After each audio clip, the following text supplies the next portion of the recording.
Hey friends, it's Nikayla from the podcast Side Hustle Pro. I'm always looking for ways to keep my kids entertained without screens, and the Yoto Mini has been a total lifesaver. My kids are obsessed. Yoto is a screen-free audio player where kids just pop in a card and listen. Hours of stories, music, podcasts, and more, and no screens or ads. With hundreds of options for ages 0 to 12, it's the perfect gift they'll go back to again and again. Check it out at yotoplay.com. YOTOPLAY.com.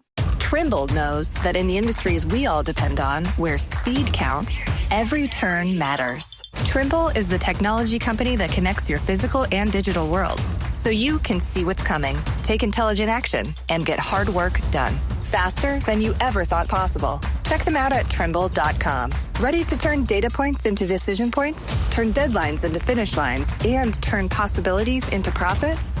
Then turn to Trimble. Trimble. Confidence at every turn.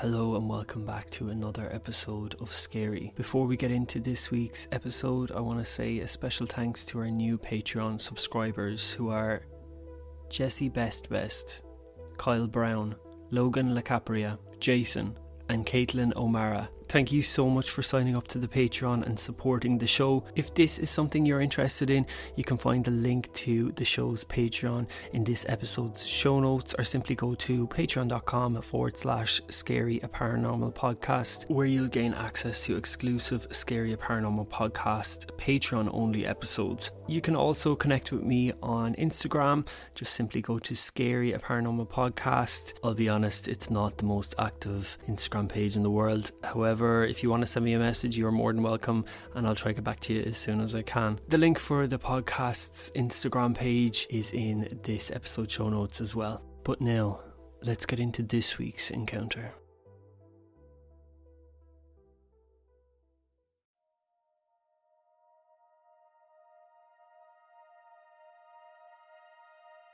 Everybody has their thing, and mine is classic cars. I think my grandfather got me hooked on classic cars. I remember as a child him constantly showing me these old vintage cars back then. He would point out all the interesting things about them, the shapes, the details, and over the years I just kind of absorbed his love of classic cars. My paranormal experience happened after I purchased my dream car, a 1967 Ford Mustang. I happened to come across this car through a friend who told me about their neighbour who had the most amazing Ford Mustang that he had ever seen, and that he was nearly sure he was thinking of selling it. When you hear of things through word of mouth, I always reserve a bit of caution. When someone says something is amazing, it might be to them, but maybe the condition mightn't be that great. My grandfather had become a bit of a collector, and I was his apprentice, so you kind of pick up these things. I had been saving for years. This was my dream car to have. And finally, after a few months of back and forth, my friend hit me up one day and said that, "I think you might be in luck. Why don't you come over next Tuesday? I'll introduce you to my neighbour and we can see what's what." Next Tuesday comes around and I am like a kid at Christmas. I hadn't even seen a picture of this car, but I remember I had a good feeling. My friend brings me to the neighbour's house and we meet the nicest old man that I've ever come across in my life. His house was immaculate. It was a green flag. I knew this car was going to be in good condition, but still, whenever I went into his garage, it was like I had entered heaven. Draped in this black cover, I remember he pulled back and revealed this glossy jet black exterior. The way the car gleamed even in low light was mesmerising. It had those signature Mustang lines, muscular and graceful all at the same time, and those chrome bumpers and detailing. They were polished to this mirror finish. I remember running my hand over the hood, and that paint was so smooth, like silk. You couldn't help but be struck by the level of care that had gone into maintaining this vehicle. It was like it was brand new. And I opened the driver's door. Interior was just as impressive. Leather seats in impeccable condition. No crack, no crease, everything perfect. The dash had that classic Mustang layout, all the dials and switches in perfect order, and the smell. That rich blend of old leather and a hint of engine oil. It was intoxicating. But what sobered me up was I knew this car was going to be expensive. The neighbour had this wealth of knowledge about classic cars. It kind of reminded me of my grandfather. His passion was clear. I could tell that he was proud of the car, but what kind of struck me was he didn't really have the emotional connection that I thought he should have had towards the car, which might sound weird. Clearly he'd put a lot of care and time into this car, and he was selling it. If that was me, I'd be a bit sad. Maybe that's just me. We came to the agreement that he would hold the car a little bit longer until I got the rest of the funds, which was a couple of months away. But I wanted this car. I gave him a deposit and we shook on it. It was as good as mine. Those months leading up to me getting the car were the slowest months of my life. I felt like a child. The day I finally bought the car, the neighbour had become more pensive and introspective. I remember as he handed me the keys, I felt his hand tremble slightly. But it wasn't the shake of old age, it was something more, an emotional tremor.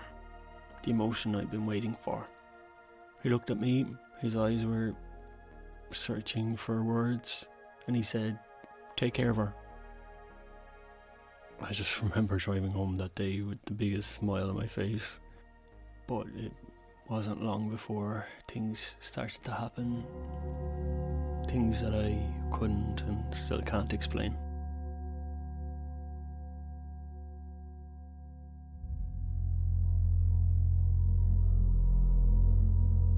It all started after I'd made a few trips into our closest town. Every town has its town crazy. It's probably the wrong term to use, but I think you know what I mean.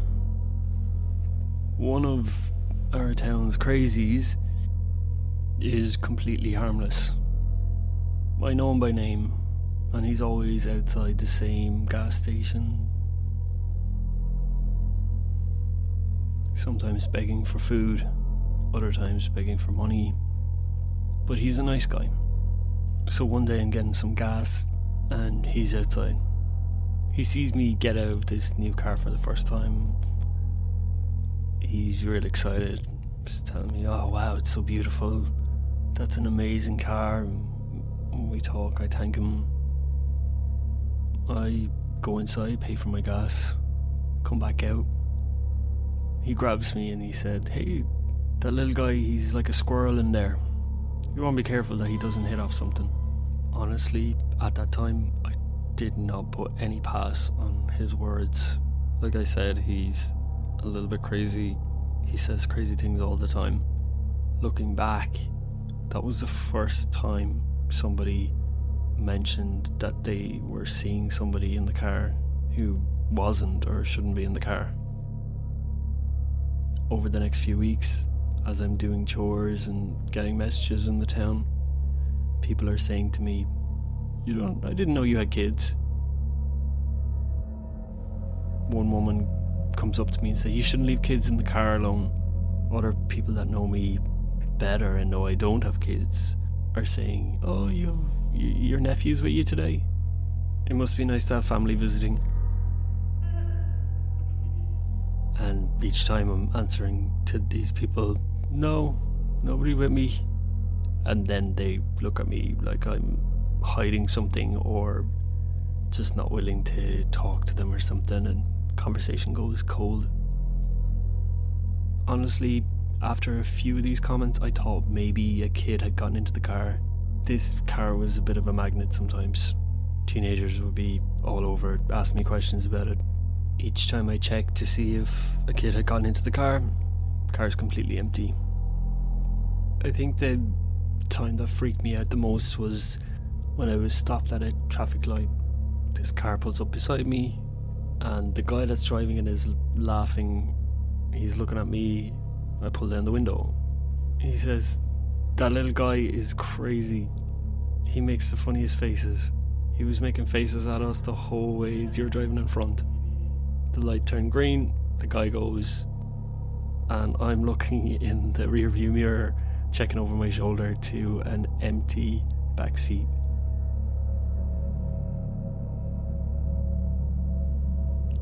What do you even say to that? It's the middle of the day and it's just me in the car. Then I noticed there was a bit of a pattern forming.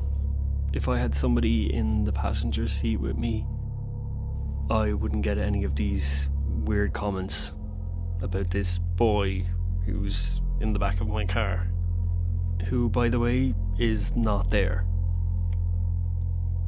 I start to use the car less and less. We'd use it for date nights, sometimes for weekend trips. It was kind of freaking me out, but I still love the car. I end up telling my mom about this whole weird thing. She's super religious. She calls me back a couple of days later and tells me to bring the car to our local pastor and that he's going to do a blessing. So I didn't tell my fiance, I don't know why. Got in the car, met with the pastor. He blessed it, and I was feeling a little bit more relieved. I thought whatever was happening was going to go away. And it did. It went away for a long time. Maybe a year and a half. No weird comments, everything was fine. Kind of put the whole thing down to maybe some sort of spirit attached. I'm really open to these things.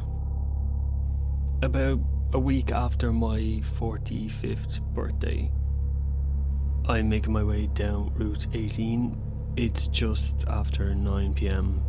I'm on my own, listening to the radio, and I suddenly feel this kick to the back of my seat. I think that something has happened to the tyre in the back of the car. I'm looking in the rear view mirror and the side mirrors to see if I can see anything to slow the car down. And then it happens again, but this time it feels like a foot being kicked into the back of the seat. It's coming from my seat. I look in the mirror, there's nobody there, slow the car down and pull in. Check out the back seat, there's nobody there. I get out of the car, check the tyres, and check every single thing that I think possibly could have made this kicking feeling. Except I know in my head that this is the very same feeling as when a child kicks the back of your seat in a car. Somebody has kicked the seat. Stood outside the car for a little bit and eventually plucked up the courage to get back in and make the rest of the way home. I'm driving along, about half an hour passes and I begin to relax a little bit. Just trying not to think about it, turn on the radio, listen to some music, focus on the road.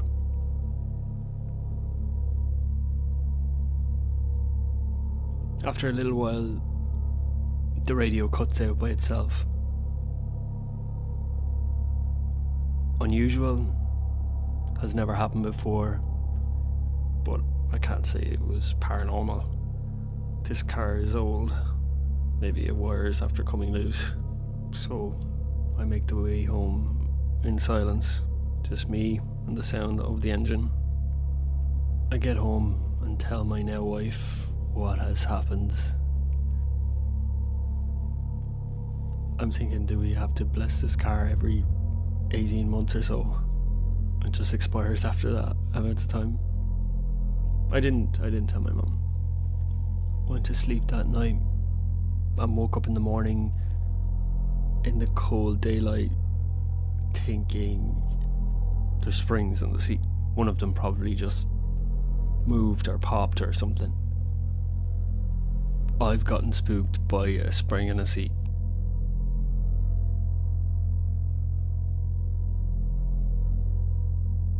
November 17th.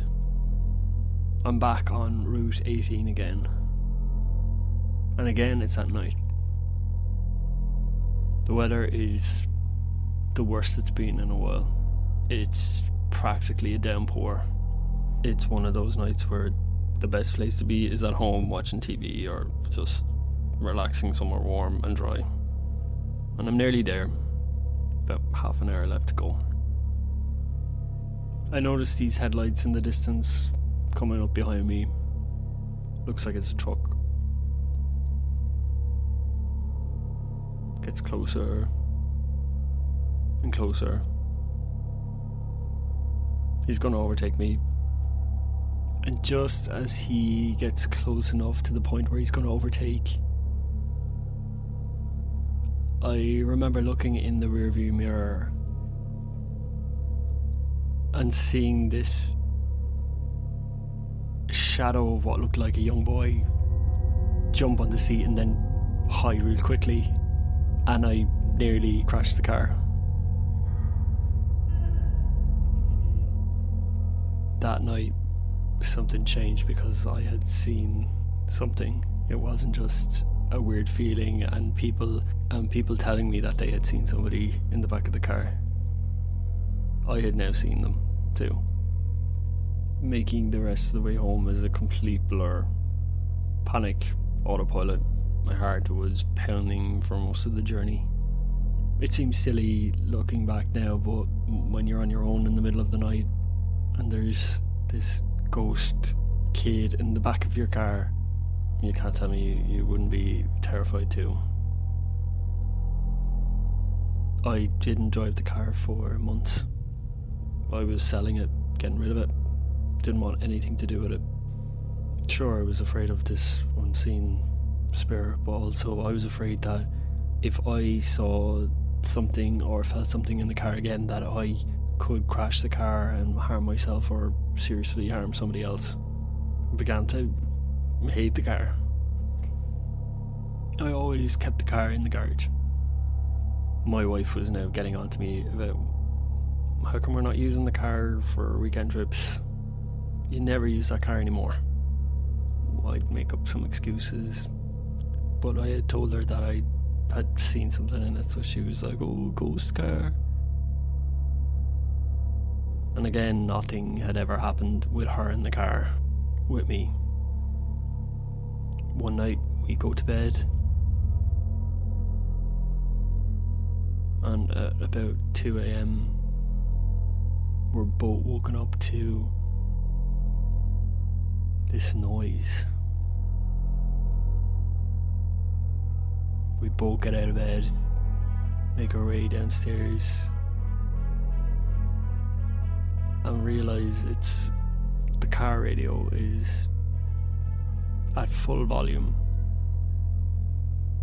She kind of sighs relief, thinking, oh, okay, that's what it is, right? But I'm thinking, how is the car radio on?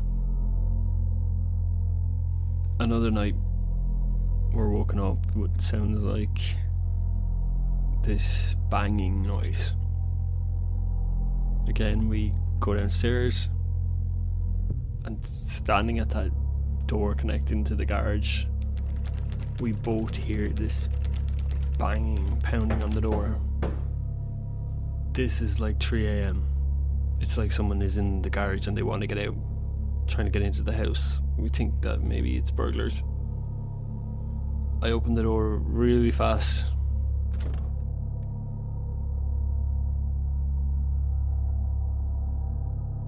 The banging stops.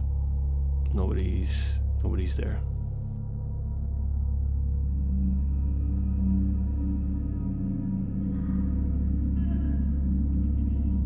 At this point, I have fully made up my mind that I'm getting rid of this car. And I did. I sold it to a guy from way out of town. I didn't tell him what I was experiencing, but I did get the car re-blessed and then just got rid. And thankfully all the weird things stopped happening and everything went back just the way I like it, normal. I haven't heard from the new owner about the car. He has my number, but then I didn't tell the previous owner what I was experiencing either.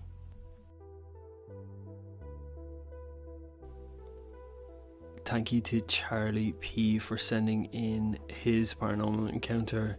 Charlie, I hope I did justice to your story. Thank you so much for sending it in.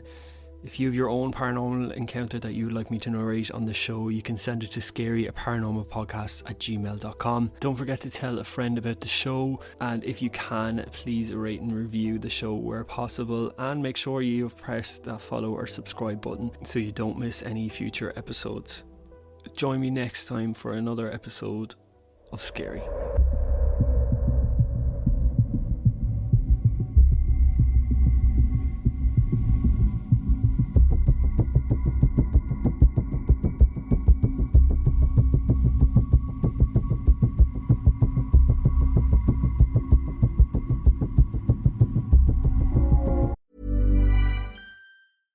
Don't raise your voice to prove you're right. Focus your mind with every word of irrefutable fact you can find. Because conviction is the calm that comes when you know that you really do know. People who read the Financial Times know that they can shape their own perspectives with confidence because their viewpoints are informed by genuinely unbiased journalism. Clarity and conviction. Source, FT. Subscribe to the Financial Times at ft.com/sourceft. Hey friends, it's Nikayla from the podcast Side Hustle Pro. I'm always looking for ways to keep my kids entertained without screens, and the Yoto Mini has been a total lifesaver. My kids are obsessed. Yoto is a screen-free audio player where kids just pop in a card and listen. Hours of stories, music, podcasts, and more, and no screens or ads. With hundreds of options for ages 0 to 12, it's the perfect gift they'll go back to again and again. Check it out at yotoplay.com. YOTOPLAY.com. It's homecoming season at HBCUs, when generations of alumni come together to celebrate Black culture and community. State Farm honors the strength of those communities and legacy, pride, and unstoppable energy of the HBCU family. That's why State Farm agents are committed to helping you choose the coverage you need so you can protect the things that matter most. And that's something to celebrate too. Like a good neighbor, State Farm is there.